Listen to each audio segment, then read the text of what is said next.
తెలంగాణ జాతిపిత ప్రొఫెసర్ జయశంకర్ సార్కు ఘనంగా నివాళులర్పించారు టీజేఎస్ నేతలు. హైదరాబాద్ నాంపల్లిలోని పార్టీ ఆఫీసులో జయశంకర్ ఫోటోకు పూలమాలలు వేసి అంజలి ఘటించారు. తెలంగాణ తొలి మలిదశ ఉద్యమంలో సార్ సేవలను గుర్తు చేసుకున్నారు కోదండరాం.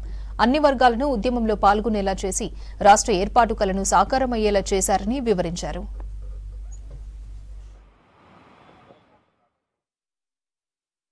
ఒకరు లేనిది ఇంకొకరిని మనం ఊహించటం చాలా కష్టం.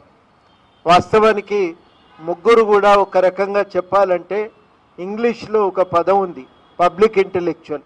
ప్రొఫెసర్ జయశంకర్ గారు నిరంతరం మా అందరితో చెప్తూ ఉండేది, విద్యావంతులు చదువుకున్న వాళ్ళు మౌనంగా ఉంటే అంతకంటే ప్రమాదం ప్రపంచంలో మరొకటి లేదని.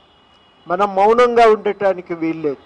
సమాజంలో సమస్యలు ఉన్నప్పుడు ఆ సమస్యల గురించి ప్రజలకు తెలియదని కాదు, ఎవరి ఆపత్తి ఎవరి పొట్ట తిప్పల వాళ్ళకి అర్థమవుతుంది.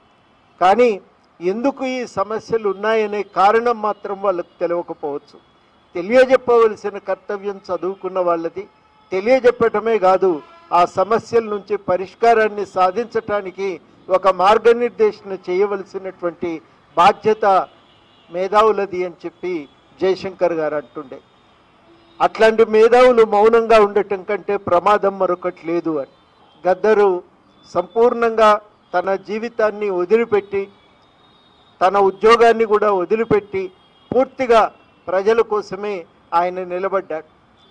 సంస్కృతి, సంప్రదాయాలు, పాటలు ఇవన్నింటినీ కూడా ఒక వ్యాపారంగా మారి వ్యాపారంగా వాడుకుంటున్నటువంటి సందర్భం.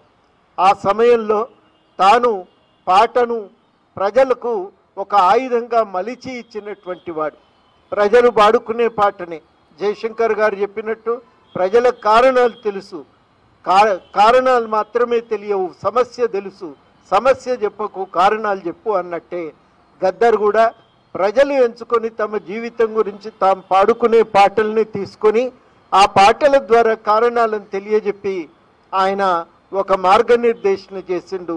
ఒక మేధావులుగా ఈ సమాజానికి మార్గనిర్దేశన చేసిన గొప్ప వ్యక్తులుగా వారిని మనం ఆరాధిద్దాం, ఆదర్శంగా తీసుకుందాం, వారి ఆచరణ నుంచి నేర్చుకుందాం, వారి ఆచరణను మార్గదర్శకంగా స్వీకరించి మనం ముందుకు సాగుతాం.